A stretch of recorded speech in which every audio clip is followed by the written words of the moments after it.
dessinée, j'ai toujours fait de la bande dessinée, l'école belge, je lisais la bande dessinée belge, pour moi c'était la France. Français, ouais. Ça a toujours été la France. Tintin, il était français dans ma tête.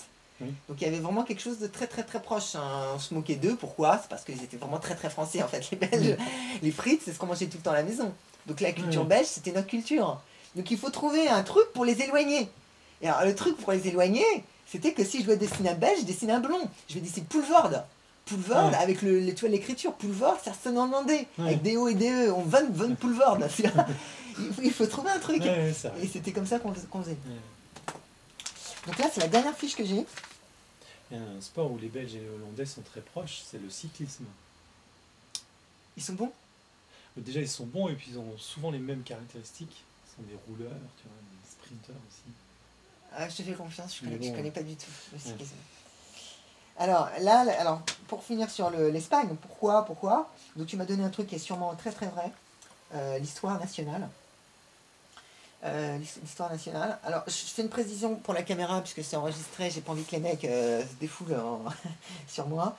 Le régionalisme, c'est un basculement où il va y avoir vraiment des guerres et des conflits très violents.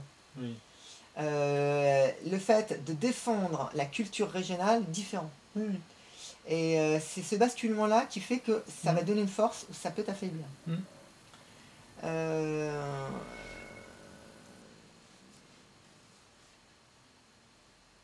Pourquoi l'Espagne a été si nulle? Est-ce que ce régionalisme a toujours été de mise? Parce que l'Espagne n'a jamais rien gagné depuis jamais. Oui, en tout cas, on n'a jamais senti un sentiment d'identité nationale uni très fort. Dire par exemple, quand il y avait Franco, il faisait cette il était, je crois qu'il était vraiment contre les Catalans, Franco. Oui, mais pas du tout unitaire. C'est un dictateur. Donc le dictateur, lui, veut absolument un État. Il est resté 40 ans. Oui, mais il avait l'État à ses pieds, mais certaines parties de cet État, certaines régions de cet État étaient complètement... il y avait des désagrégations. Oui, et puis étaient soumises, mises à l'écart, dévaluées, je ne sais pas comment t'expliquer. Dévalorisées, voilà, ouais. Disqualifié. Oui, la Catalogne était extrêmement disqualifiée. La Catalogne, c'est Barcelone. Hein. Barcelone. Ouais. C'est le jaune et blanc, jaune et noir, rouge. Ok, c'est ça le drapeau. Donc, bon, Franco, c'est 40 ans quand même. Et pourquoi c'était disqualifié? Quel regard il portait sur cette Espagne? Mais je pense qu'il devait être extrêmement... C'est des sous-êtres, hein? Oui, je pense. Enfin, c'était... Bon, je vais pas une analyse assez fine pour parler de ça. Madrid, c'était les vrais Espagnols. Oui, voilà. La connaissance que j'en ai, je pourrais dire ça, mais on peut tout à fait dire qu'il y a des gens qui ont une connaissance plus grande. Il avait une vraie Espagne qui était Madrid, et puis tout le reste, Barcelone, la Catalogne, peut-être le sud aussi, c'était des sous-espagnols, je pense. Enfin, c'est un peu l'impression que j'en ai quand je lis des choses sur lui, mais... alors c'est intéressant parce que je l'ai lu. Ça a sûrement aussi... Je l'ai lu dans un article, ce que tu dis. Ça a sûrement... Ça a sûrement, comment dire, révolté toutes ces régions-là qui étaient un peu mises à l'écart et créé et au contraire renforcer leur identité, tu vois. Mais tout ça, ça crée pas une identité nationale unie, apaisée, forte. Enfin, voilà. Alors, le truc que je voulais te dire, Franco, c'était un dictateur, et en général, justement, les dictateurs, ils ont au moins cet avantage-là. C'est que c'est des machines à faire qu'un. Ils ne veulent pas entendre parler de particularités. Ils fusionnent. Oui, mais c'était le cas, mais Ils n'ont rien fait. C'est ça, ils n'ont rien fait pendant la période. Ils est resté super longtemps, Franco. Et pendant cette période-là, l'Espagne n'a rien fait. Oui, oui. Oui, mais parce que... Oui, mais et ça devrait... C'est pas normal ce que tu dis. Ça il devrait y avoir un résultat quelque part. Oui, parce que s'il méprise certaines parties de son pays... oui, mais quand même. Il y a quand même cette force. Je suis ton raisonnement, c'est de dire que ce chef-là a justement créé et amplifié des tensions internes et qui avait en fait une Espagne fictive créée par un dictateur fantoche en fait, et qui n'avait pas cette union, cette vraie union. Et une fois qu'il est parti, ça va justement se montrer et on paye ça. Mais malgré tout, moi ce qui me frappe quand même, c'est que ça n'a jamais, c'est le jamais, c'est le fait qu'il n'y a pas eu d'exception à ça. Ils n'ont pas pu, sous Franco, si tu prends par exemple l'Allemagne d'Hitler, l'Italie fasciste, il y a eu au moins un moment où ils ont gagné deux fois. Ouais. Ils ont gagné 2 fois parce que aussi c'est l'Italie fasciste. L'Italie fasciste, c'était le oui, ça a créé au moins un état d'esprit fasciste, c'était sûr. Les fascistes, c'était ça. Oui, mais enfin, attends. L'Allemagne hitlérienne aurait fait un carton. Ça aurait été à l'époque, c'était l'Allemagne oui, mais enfin, l'Italie fasciste, peut-être qu'elle utilisait des joueurs qui venaient que d'une certaine partie d'Italie, donc la dissension était peut-être aussi grande que sous l'Espagne. Tu vois? Et comment ça? Je comprends pas. Peut-être les fascistes méprisaient les Italiens du Sud. Du coup, il n'y avait pas d'Italiens du Sud dans l'équipe nationale. Et du coup, il n'y avait que des joueurs du Nord qui avaient une très forte unité entre eux. Ouais, mais ça marchait. Alors que l'Espagne ne marche pas. C'est donc l'objet de la discussion. C'est de comprendre pourquoi. Et la question, c'est que ça marche avec l'un, ça ne marche pas avec l'autre. Oui, avec Franco, il y a 0. Et donc, est-ce qu'il faut chercher ça aussi ailleurs? Et là, j'ai marqué un autre truc. J'ai marqué l'Espagne va donc bientôt gagner. C'est-à-dire que là, c'est le principe des vases communicants, le principe de la pression. J'appelle ça le principe du pneumatique.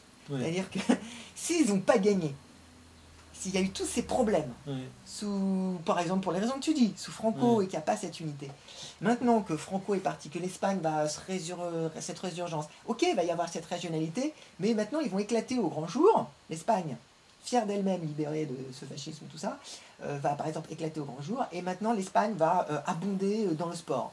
Au tennis, par exemple, ils sont super bons, tu vas les voir partout, et au foot, maintenant ils vont apparaître. Ils vont apparaître d'autant plus fort, basket, d'autant plus fort qu'avant ils étaient absents.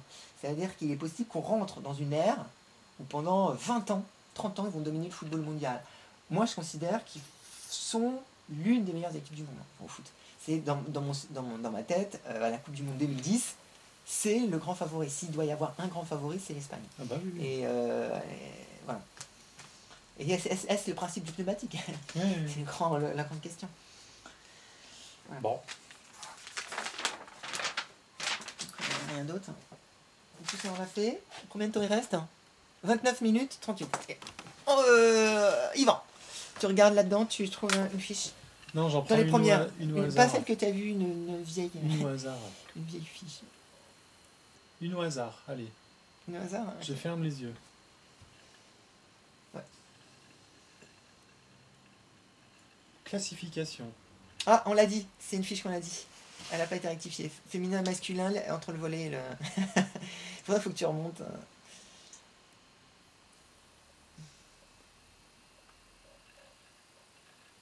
Le foot... Attends, on montre pour la caméra. Comme ça. Le footballeur ressemble à une bite. Alors, tu peux lire, tu te lèves, tu lis pour la caméra. Ah non, attends, retourne ton machin là. Moi je vais lire alors. Attends. Le footballeur ressemble à une bite. Personne ne pourra nier l'analogie entre le joueur accroupi et les parties génitales mâles. On remarquera la curieuse analogie entre le ballon et la tête du footballeur. Une fiche spéciale traite cette question. Voilà. 2 secondes. Je regarde si on voit bien.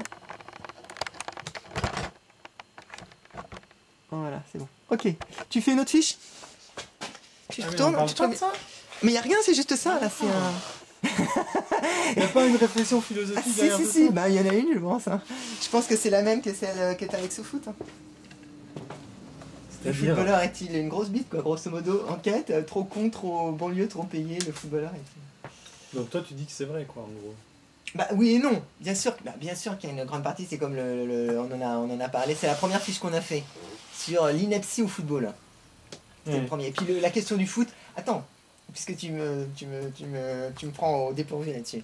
L'analogie entre la bite est d'autant plus amusante qu'il y a énormément d'analogies entre le foot et les parties génitales mâles. Ne serait-ce que c'est un peu un terrain de foot, ça représente pour moi toujours une espèce de course du spermatozoïde qui va essayer d'atteindre les ovaires et tout. Quel est l'animal du foot? Sans hésitation, le bousier. Ce coléoptère qui roule des boules de merde sur le sol. Alors, en fait, là, c'est un escargot, mais c'est un bousier qui fait ce genre de choses. Un bousier, c'est un insecte qui, en fait, joue avec une balle tout le temps. Il fabrique des boules d'excréments. Donc, il vit dans les excréments. Et il joue avec tout le temps. Donc, c'est une espèce de footballeur. Et c'est le seul animal qui fait ça. Parce que va trouver un animal qui joue au foot. Déjà.